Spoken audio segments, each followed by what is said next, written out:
دوست داری هر پلویی که درست میکنی عطر و طعمش مثل رستوران عالی باشه؟ با ادویه پلویی ما فقط با یک ترکیب ساده برنجت معطر و خوشرنگ و بی‌نظیر میشه. توصیه میکنم که حتما از این ادویه استفاده کن، چون طبع گرمی داره و مناسب این فصله و همچنین عطر و بوی فوق‌العاده‌ای به غذات میده. پودر دارچین،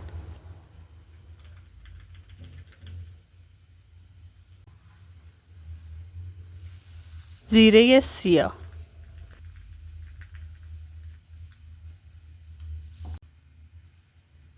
گل محمدی،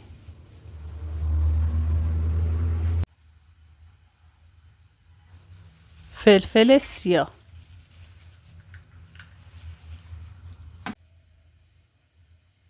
زردچوبه،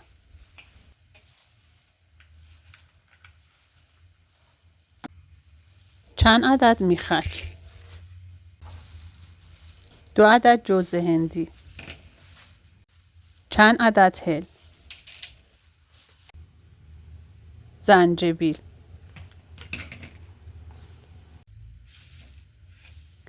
مواد را با هم ترکیب کرده میریم برای آسیاب.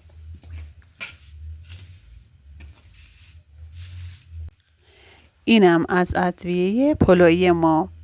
عطر و بوی بی‌نظیری داره و بسیار خوش طعمه. برای ثبت سفارش میتونید کلمه پلویی را کامنت کنید.